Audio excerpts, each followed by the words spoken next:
Hello అందరికీ. నాటి నేస్తాలు, మన చిన్ననాటి జ్ఞాపకాలు, మాటల్లో మమకారం, కథల్లో మనసు, కుటుంబ కథలకు స్వాగతం, సుస్వాగతం. మరి ఈ శాంతి చెప్పే చక్కని కథలు వినడానికి అందరూ సిద్ధంగా ఉన్నారా? మరి ఈరోజు కథ మాటే మంత్రము. దీన్ని మనకి అందించిన వారు హరితాదిత్య అండి. అర్థం చేసుకునే అత్తగారుంటే ఏ ఆడపిల్లకైనా అమ్మ గుర్తుకు రాదండి. మరి ఈ కథలో మేఘనకి ఇక కథలోకి వెళ్ళిపోతామా? మరి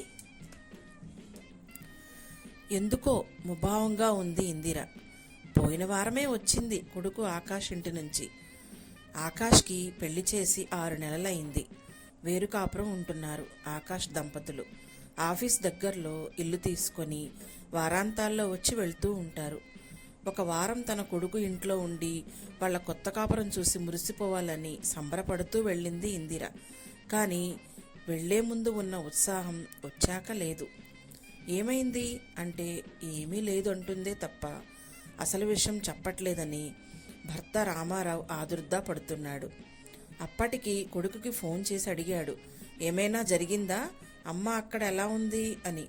బాగానే ఉంది, ఏం జరగలేదు అంటూ పొడిపొడిగా మాట్లాడి పనుందంటూ ఫోన్ పెట్టేశాడు. కోడలు మేఘనే ఏదో అని ఉంటుంది అని అనుమానంగా ఉంది అతనికి. 1-2 సార్లు కొడుకు కోడల్ని పొగరబోతు అనడం విన్నాడు కూడా. అదే ఆలోచిస్తున్న అతను డోర్ బెల్ శబ్దం అవటంతో ఆ ఆలోచన నుంచి బయటకు వచ్చి తలుపు తీశాడు. ఎదురుగా ఆకాష్. వీకెండ్ కూడా కాదు, మరి ఎందుకు వచ్చినట్టు అనుకొని అమ్మ డల్గా ఉందనటంతో వచ్చి ఉంటాళ్లే, పిచ్చి సన్నాసి, అమ్మ అంటే ప్రాణం వాడికి అని సంతోషపడుతూ ఇందర్ని పిలిచాడు. ఆకాష్ని చూస్తూనే ఇందిర మేఘన ఏది అని అడిగింది. రాలేదు, వాళ్ళ అమ్మ దగ్గరకు వెళ్ళింది అన్నాడు ముక్తసరిగా. ఆకాష్ కూడా వచ్చినప్పటి నుంచి ముభావంగా ఉన్నాడు. ఏం మాట్లాడాలన్నా ఏదో పరధ్యానంగా అసహనంగా ఉన్నాడు. ఏదో జరిగింది అని అర్థం చేసుకున్న రామారావు ఆకాష్ చెప్పే వరకు ఆగాలని అడగకుండా ఎదురు చూస్తున్నాడు. సాయంత్రం అవటంతో కాఫీలు తెచ్చి ఇద్దరికీ ఇచ్చింది ఇందిర. కప్పు పట్టుకొని తాగకుండా ఏదో దీర్ఘంగా ఆలోచిస్తున్న ఆకాష్ని, తాగునాన్న, మధ్యాహ్నం భోజనం కూడా సరిగ్గా చేయలేదు, ఇప్పుడు ఏదో ఆలోచిస్తున్నావు, మాతో ఏమైనా చెప్పాలా అడిగాడు రామారావు ఇక ఉండబట్టలేక. నాన్నగారు, నేను మేఘన విడిపోవాలనుకుంటున్నాం, బాంబు పేల్చాడు ఆకాష్. ఉలిక్కిపడ్డ రామారావు షాక్లో ఉండిపోయాడు. భార్య విషయంలో కూడా కోడల్నే దోషిగా భావిస్తున్న ఆయన తేరుకొని, నీకు నచ్చినట్టు చెయ్యి, ముందు కాఫీ తాగు అనేసి వెళ్ళిపోయాడు మౌనంగా.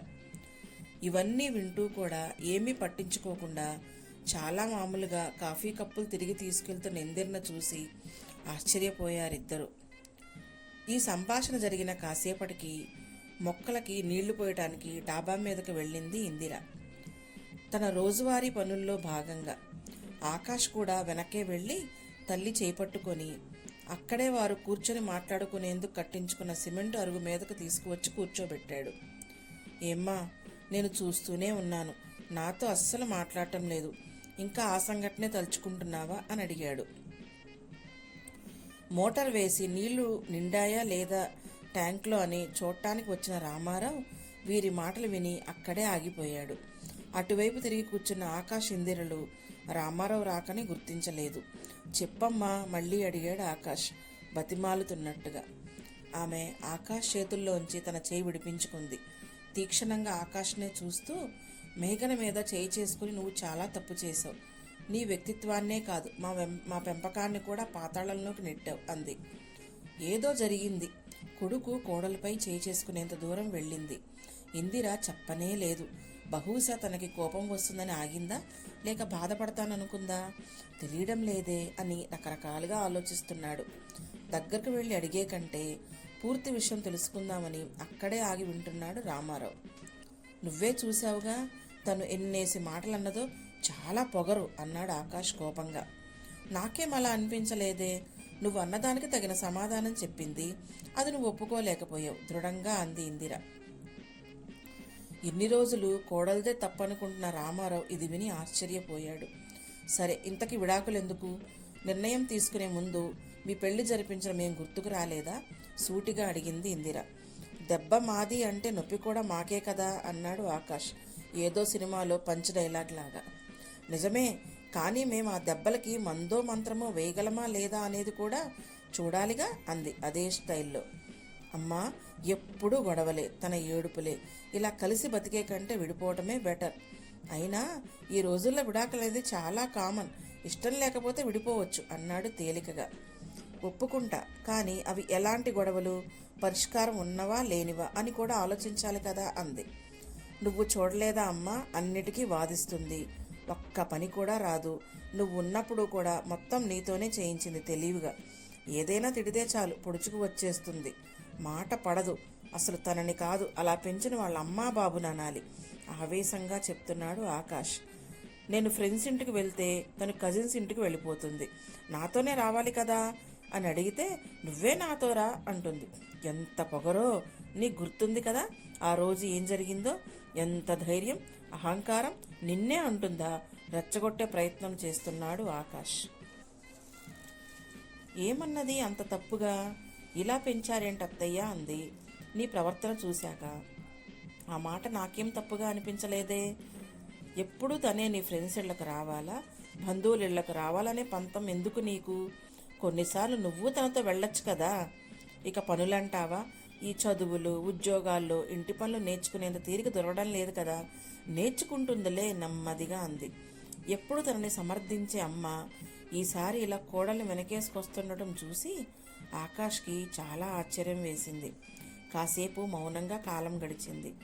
ఇందిర కళ్ళ ముందు తను ఇంటికి బయలుదేరే రోజు ఉదయం కొడుకు ఇంట్లో జరిగిన సంఘటన కదిలాడింది. మేఘన లేచేసరికి టిఫిన్ లంచ్ రెడీ చేసేసింది ఇందిర. అలా అత్తాకోడళ్ళిద్దరూ కలిసి కాఫీ తాగటం చేస్తున్నారు.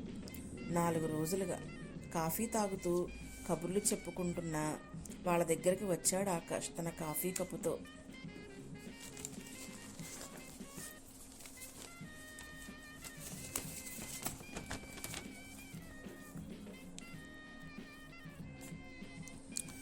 ఏంటమ్మా, నువ్వు వెళ్ళిపోతే అన్ని పనులు తనే చేసుకోవాలని ఏడుస్తుందా నీ కోళ్ళు అన్నాడు వ్యంగ్యంగా. మేఘన ఆ మాటలకి నొచ్చుకుంది అని అర్థమైన ఇందిరా, ఏరా మీ అక్క ఇంటికి వెళ్తే ఇలాగే చేస్తాను కదా, ఏదో కొత్తగా చేస్తున్నట్టు మాట్లాడుతున్నావేంటి అంది సిచ్యువేషన్ను తేలికపరచాలని. అక్కతో పోలికేంటి, తను జాబ్ చేస్తుంది, ఇంకా పిల్లలతో పాటు వాళ్ళ అత్తామామల్ని కూడా చూసుకుంటుంది. ఈవిడకి మేమిద్దరమే, అయినా ఒళ్ళొంగదు అన్నాడు నవ్వుతూ. అది ఎంత మాత్రము హాస్యాస్పదమైన విషయం కాకపోయినా అలా నవ్వటం మేఘన ఇందిరలకు నచ్చలేదు. ఇలాగే ప్రతిదానికి తెప్పుతుంటాడు, వదినతో పోల్చుతుంటాడు అత్తయ్య అంది మేఘన నొచ్చుకున్న గొంతుతో. అవమానంగా అనిపించిందో బాధపడ్డదో అక్కడి నుంచి వెళ్ళిపోయింది. ఆకాష్ కూడా వెనకే వెళ్ళాడు. గదిలో ఇద్దరి వాదులాట బయటదాకా వినిపిస్తూనే ఉంది. నేనేమన్నానని అమ్మ ముందు సీన్ చేస్తున్నావు అన్నాడు ఆకాష్. ఏంటి ఆకాష్ నీ ప్రాబ్లం? జాబ్ చేస్తూ కూడా ఇంట్లో పని చేస్తూనే ఉన్నానుగా, కొంచెం కూడా హెల్ప్ చేయకుండా వంకలు పెడతావేంటి? తన బాధను వివరించే ప్రయత్నం చేస్తుంది మేఘన. నేను హెల్ప్ చేసే పనులు ఏమున్నాయి? ఆడపిల్లలు అన్నాక ఇంటి పని వంట పని చెయ్యాలి కదా, అందరూ చేసేదే. మరీ సుకుమారంగా పెంచారు మీ వాళ్ళు నిన్ను అంటూ టాపిక్ వాళ్ళ అమ్మా నాన్న వైపు తిప్పాడు. మాట పెరిగింది. జాగ్రత్తగా మాట్లాడు ఆకాష్, నువ్వు మా అమ్మ వాళ్ళని ఏమన్నా అంటే నేను మీ వాళ్ళని కూడా అనాల్సి ఉంటుంది అంది కోపంగా.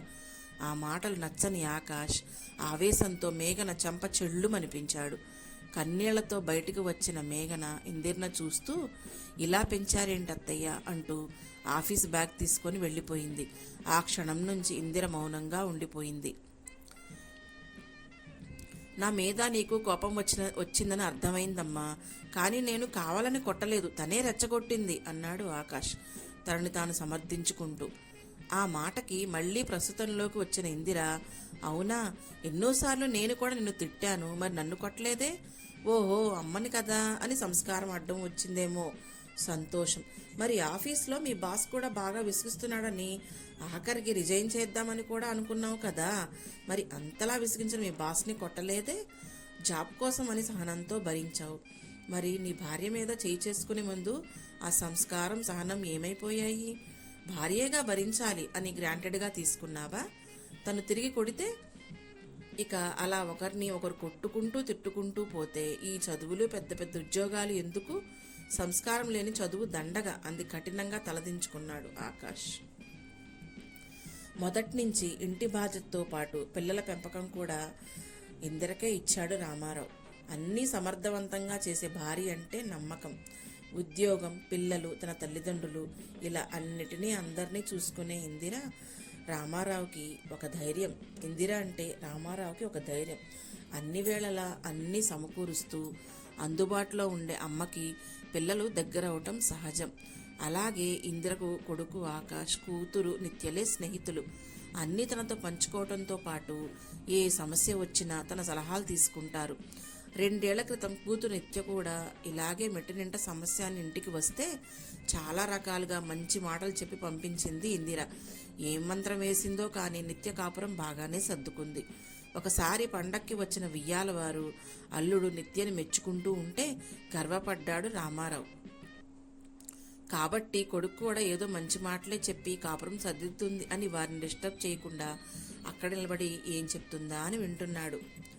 పెళ్ళైనప్పుడే నీకు కొన్ని విషయాలు చెప్పాలి అనుకున్నాను. తెలివైన వాడివి కదా, బాగానే చదువుకున్నావు, ఈ కాలం కుర్రాడివి కదా, అవసరం లేదేమో అనుకున్నా. అదే నేను చేసిన తప్పు అంది ఇందిర.